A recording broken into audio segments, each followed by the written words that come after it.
नमस्कार मित्रांनो. भारतीय न्यायव्यवस्था अत्यंत आदर्श आहे असे आपण मानतो. आता 35 वर्ष वकिली व्यवसायात स्थिरावल्यानंतर माझी मात्र वेगळी मतं आहेत. खरंच न्यायव्यवस्था परिपूर्ण आहे आपली? काहीच त्रुटी नाहीत. जर त्रुटी नसत्या तर वेळोवेळी सर्वोच्च न्यायालयाच्या आणि मुंबई उच्च न्यायालयाच्या न्यायमूर्तींनी या न्यायव्यवस्थेवर टीका का केली असती? सुधारणा का सुचवल्या असत्या? मित्रांनो, अजूनही खूप वाव आहे. म्हणजे कायद्यात तरतुदी आहेत, न्याय प्रक्रियेत तरतुदी आहेत, सतत मार्गदर्शक सूचना येत असतात. पण प्रत्यक्ष जमिनीवर विचार केला, वस्तुस्थितीचा विचार केला तर आजही अनेक ठिकाणी सुधारणांना वाव आहे. सर्वच न्यायाधीश आळशी आहेत, सर्वच वकील कामचुकार आहेत असं कधीही नसतं. पण तरी सुद्धा न्यायालयीन खटले का रखडतात त्याची कारण मीमांसा प्रत्येक वेळेला होणं गरजेचं असतं. त्यावर चर्चा होणं गरजेचं असतं. कारण न्यायव्यवस्थेवरच सर्वात जास्त विश्वास किंवा मदार आपल्या लोकशाहीची आहे. मित्रांनो, आपण नेहमी म्हणतो कोर्टात मिळतो त्याला न्याय म्हणतात. तो न्याय असतोच असं नाही. कदाचित यावर वाद होऊ शकतो, परंतु खरंच वेळेवर न्याय मिळतो का? मग तो फौजदारी असो, दिवाणी असो. एखाद्या अतिक्रमणाचा दावा सिद्ध व्हायला 10 ते 15 वर्ष जात असतील आणि मग अपिलात 10 ते 15 वर्ष जात असतील आणि मग 30 वर्षांनी जर दरखास्त दाखल होणार असेल तर त्याचा उपयोग काय? जेव्हा नुकसान भरपाईचे दावे होतात तेव्हा कित्येक वर्षांनी ती दरखास्त दाखल होते आणि नंतर कळतं आता वसुली होणं शक्य नाही. LARच्या बाबतीत, भूसंपादनाच्या बाबतीत शासनाने किती टक्के जास्त रक्कम भरली याचा कोणी हिशोब ठेवलाय? 10 रुपयाला 50 रुपये द्यायची वेळ आली तरी शासन जागं होत नाही. LAR सहज लोक न्यायालयात निकाली काढू शकतात. एका गावचा एक विशिष्ट निकाल आल्यानंतर इतर निकालांना ते मान्य करून तडजोड पुरशी सिद्ध होऊन LAR तातडीने निकाली होऊ शकतात.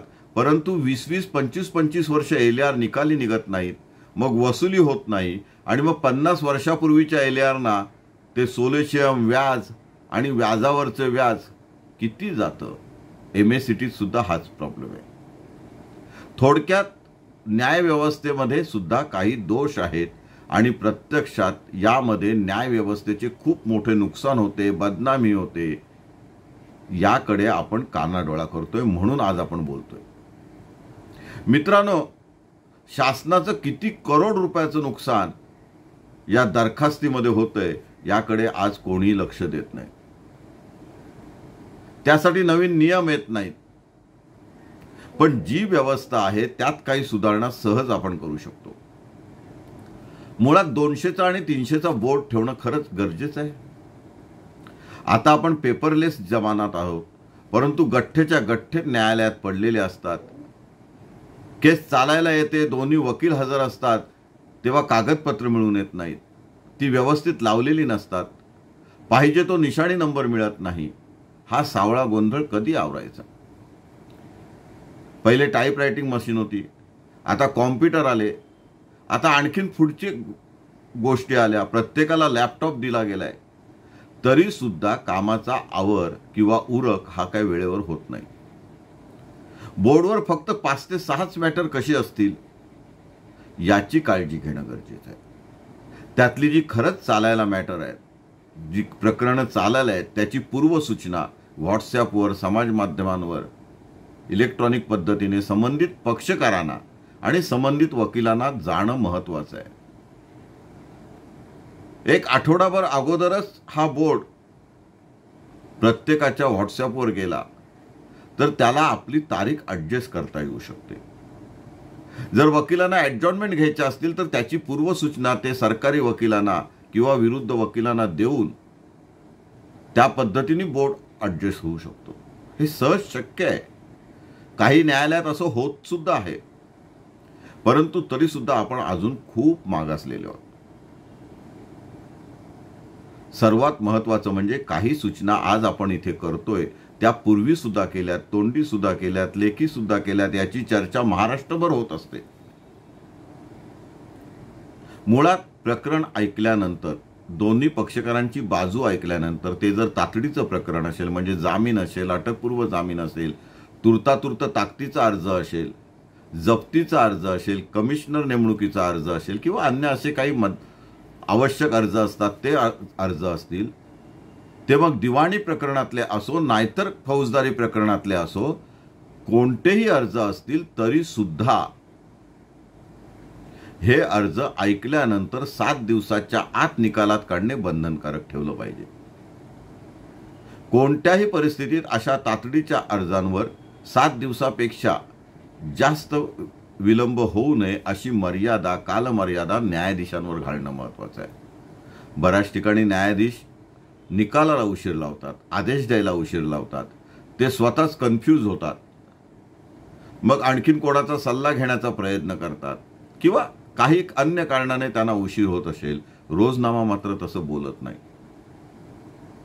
अनेक प्रकरणात असं घडतं. डिस्चार्जचा अर्ज असेल किंवा काही मोठ्या जामिनांचे अर्ज असतील तर महिने चालवले जात नाही. काही तांत्रिक बाबींवरचे अर्ज असतील म्हणजे आरोपींना वगळायचं की वाढवायचं अशा पद्धतीचे अर्ज असतील, अधिकचा पुरावा द्यायचा, पुरवणी चार्जशीट द्यायचं की नाही याबाबतचे अर्ज असतील, 7-11 सारखे किंवा दावा दुरुस्तीसारखे दिवाणी कोर्टातले अर्ज असतील, तर असे अर्ज महिने नव्हे वर्षोनवर्ष चालवले जात नाही. याच्यावर कुणाचा तरी अंकुश पाहिजे. कायद्यात तरतुदी असतात की 30 दिवसाच्या आत म्हणणं द्या, 30 दिवसाच्या आत तुर्तातुर्त ताकदीचा अर्जाचा निकाल लावा, पण त्याला हरताळ पासला जातो. याची जबाबदारी न्यायाधीशांवर ठेवणं आणि न्यायालयीन कर्मचाऱ्यांवर ठेवणं अत्यंत आवश्यक आहे. अर्थात संबंधित वकिलांवरही ठेवायला पाहिजे. काही न्यायाधीश प्रचंड घाई करतात, म्हणजे इतके कर्तव्यनिष्ठ असतात की 11:05 सरतपास सुरू करतात, पण जेव्हा निकाल द्यायची वेळ येते तेव्हा युक्तिवादानंतर 6-6 महिने निकाल दिले जात नाहीत. काही न्यायाधीश दिवाणी अपील ऐकण्याची घाई करतात, तासनतास चालणारे आर्ग्युमेंट थांबवतात, त्यांना ते रटाळ वाटतं. पण दिवाणी न्यायालयातील सिव्हिल अपिलातील पेपरबुक जर मोठं असेल, साक्षी पुरावा किचकट असेल, साक्षी पुरावा त्या ॲपेलेट कोर्टाच्या समोर जेव्हा झालेला नसतो, तेव्हा पक्षकारांची पूर्ण बाजू कागदपत्रांच्या आधारे मांडणं, निशाणी नंबर पडलेले कागदपत्र समजावून सांगणं, याच्यात वेळ जाऊ शकतो. पण अनेक वेळा असा अनुभव येतो की न्यायाधीश विनाकारण घाई करतात, डायसवर डुलक्या काढतात, योग्य त्या नोट्स घेत नाहीत आणि मग महिने निकाल दिले जात नाही. जर महाराष्ट्रातल्या न्यायाधीशांचं, विशेषतः जिल्हा पातळीवरच्या न्यायाधीशांची आणि तालुका पातळीवरच्या न्यायाधीशांची जर अहवाल मागवले गेले आणि त्यांची बदली होण्यापूर्वी त्यांनी कोणत्या तारखेला कोणते अपील किंवा कोणते प्रकरण ऐकले होते आणि त्या प्रकरणात युक्तिवाद झाल्यानंतर ते प्रकरण का निकाली निघाले नाही, निकाल न देता ते न्यायाधीश का परत गेले आणि ते निकाल न देता गेल्यामुळे पुन्हा ते अपील किंवा ते प्रकरण, फौजदारी प्रकरण, त्यातील युक्तिवाद पुन्हा करावा लागल्यानंतर सुद्धा निकाल का वेळेवर लागत नाही, याचं गांभीर्याने विचार होणं आवश्यक आहे. साक्षी समनच्या बाबतीतही अनेक सुधारणा सुचवण्यासारख्या आहेत. सरकार पक्ष साक्षी पुरावा घेतं, साक्षी समन्स त्यासाठी काढली जातात, ती योग्य वेळी बजावली जात नाही. त्यापेक्षा एकाच वेळी 5-10 लोकांची साक्षी पुराव्यासाठीची साक्षी समन्स प्रॉसिक्युशननी म्हणजे सरकार पक्षाने तपासी अधिकाऱ्यांच्या ताब्यात दिली आणि त्याचा अहवाल मागवून मग कार्यक्रम तारखेप्रमाणे दिला आणि प्रत्येक आठवड्याला निदान 2 दिवस सुरू झालेल्या सत्र खटल्यामध्ये पुरावा ठेवला आणि असे पुरावा होण्याचे सत्र प्रकरणे फक्त 2 ते 3च एका दिवशी ठेवली, म्हणजे 3 ते 4 सत्र प्रकरणे एका कोर्टात दिवसाला चालायला असतील. दुपारनंतरचा वेळ त्यांना इतर आदेशांसाठी करता येईल आणि त्या 8 साक्षीदारांपैकी जे कोण 3-4 साक्षीदार आलेले असतील त्यांची तयारी सरकार पक्षाला घेणं बरं पडेल. आरोपीच्या वकिलांना सुद्धा नियम माहीत असलेले साक्षीदार तपासण्यासाठी योग्य तो अभ्यास करून घेता येईल आणि प्रत्यक्षात कामकाजाचा वेग वाढेल. असे आपण नेहमी बोलतो, प्रत्यक्षात तसे होत नाही. साक्षीदार हजर नाही, साक्षीदार मिळून आला नाही, साक्षीदार होस्टाईल झाला, मग सरकारी वकील उपलब्ध नाहीत, पोलीस अधिकारी उपलब्ध नाहीत, बंदोबस्ताच्या ड्युटीला गेलेत, जेल पार्टी लागली नाही, व्हीसी चालत नाही, अशी कितीतरी कारणं दिली जातात. नवे या कारणांवर प्रकरणं चालत नाहीत. म्हणून अनेक वेळा मेहरबान कोर्टाचा अत्यंत महत्त्वाचा वेळ फुकट जातो. या व्यतिरिक्त स्टाफ आला नाही, स्टेनो आला नाही, कॉम्प्युटर बंद पडला, इंटरनेट लाईन नाही, साहेबच आजारी पडले, साहेबांपुढे दुसरी महत्त्वाची कामे निघाली, तातडीची बैठक निघाली, ही सुद्धा कारणे अप्रत्यक्षरित्या समोर आणली जातात किंवा त्यावरनं प्रकरणं पुढे ढकलली जातात. पण अशा वेळी जो साक्षीदार परत जातो त्याच्या वेळेचं काय? जे वकील बाहेरून येतात ते संपूर्ण दिवस राखून ठेवून ते सत्र प्रकरण किंवा सिव्हिल अपील चालवायला आलेले असतात, त्यांचं काय? त्यांच्या वेळेची किंमत नाही. तपासी अंमलदार कुठेतरी बदलून गेलेला असतो किंवा निवृत्त झालेला असतो. जे तांत्रिक साक्षीदार असतात, मग ते CDRचे विटनेस असतील किंवा डॉक्टर असतील, हे साक्षीदार त्यांच्या वेळेनुसार आलेले असतात आणि त्यांचाही वेळ फुकट जातो. त्यांना प्राधान्याने तपासलं जात नाही किंवा अनेक कारणांनी त्यांची तारीख चालत नाही. अशावेळी त्यांच्यावर जो अन्याय होतो आणि न्यायाबद्दल त्यांच्या मनात जी घृणा किंवा असूया तयार होते, एक तेढ निर्माण होते, त्यामुळे न्यायव्यवस्थेवर शंका निर्माण होते, याचा कोणीच विचार करायचा नाही.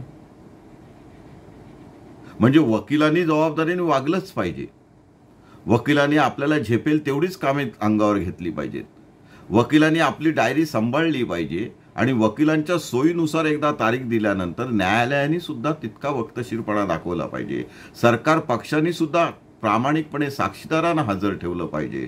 ते साक्षीदार तपासण्याचा आटोकाट प्रयत्न केला पाहिजे आणि अगदीच अशक्य असेल तरच शेवटचा पर्याय म्हणून तारीख दिली पाहिजे. असा कुठेतरी अप्रत्यक्षरित्या अलिखित नियम होणे गरजेचे नाही का? म्हणजे तुम्ही नियम केलेत, प्रोसिजर ठरवलीत, ती जर पाळली जात नसेल तर त्यापेक्षा आता वकील वर्गाने सजग होऊन, जागृत होऊन, प्रामाणिकपणाने काम करणे आणि वकील वर्गापेक्षा न्यायालयाने सुद्धा अधिक जबाबदारीने काम करणे.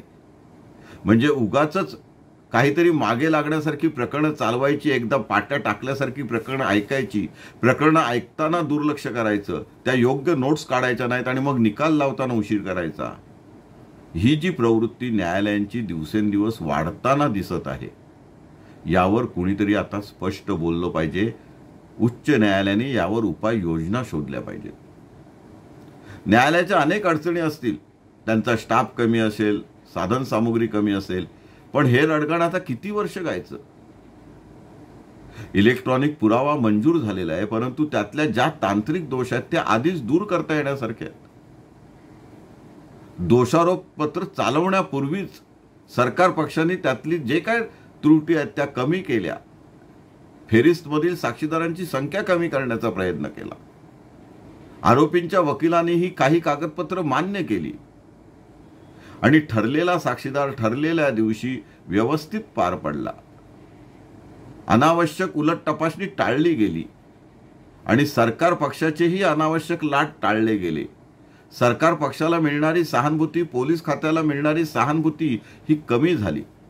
जर खरंच सरकार पक्ष चुकत असेल, पोलीस खातं चुकत असेल, तपासी अंमलदार चुकला असेल तर त्याच्या विरुद्ध ताशेरे मारल्यानंतर त्याची कॉपी संबंधित जिल्हा पोलीस अधीक्षकांना किंवा आयुक्तांना जाऊन त्यावर संबंधित अधिकाऱ्यांवर कार्यवाही सुरू झाली तर तपासातही सुधारणा होईल, न्याय प्रक्रियाही सुधारेल, न्याय प्रक्रियेतलं कालहरण सुधारेल, कमी होईल, जलद न्याय मिळायला उपयोग होईल. परंतु जलद न्याय देताना कोणावरही अन्याय होणार नाही याचीही काळजी घेतली जाईल.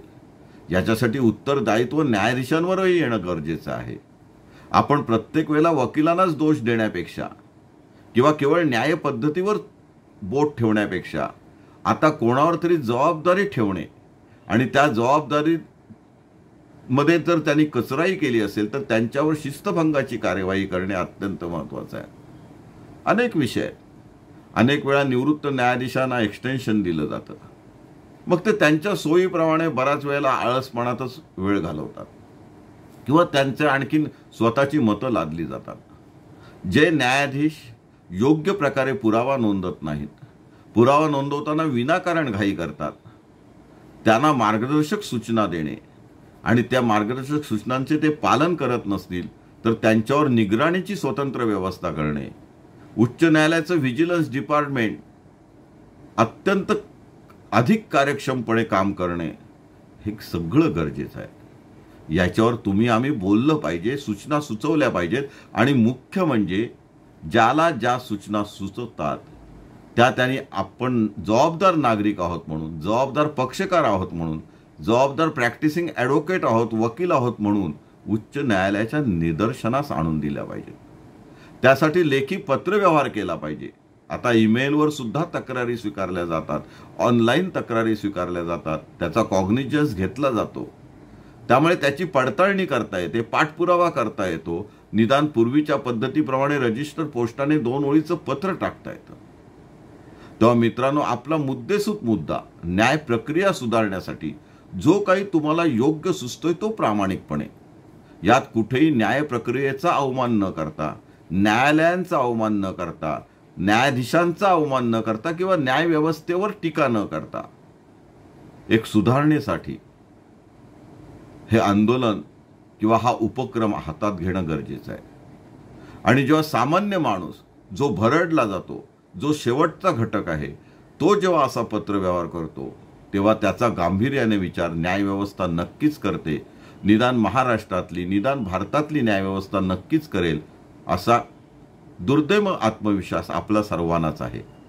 त्यामुळे न्यायव्यवस्थेवर बोट न ठेवता, टीका न करता आता तिला सुधारणं, अधिक कार्यक्षम करणं आणि ते निकाल, तो रिझल्ट, ती न्याय प्रक्रियेतील सुधारणा ही प्रत्यक्ष आपल्याला आपल्याच आयुष्यात अनुभवायला मिळणं असा निदान आशावाद तरी आपण करू शकतो. आज काही सूचनांसह इथेच थांबूया. यावर आणखी भाष्य करण्यासारखं बरंच आहे. त्यामुळे पुढील भागात पुढील भाष्य अवश्य ऐका. चॅनलला सबस्क्राईब करा. आपल्या मित्रांना हे विचार पाठवण्याचा प्रयत्न करा आणि या प्रामाणिक प्रयत्नात प्रामाणिकपणे सामील व्हा. जय हिंद, जय महाराष्ट्र.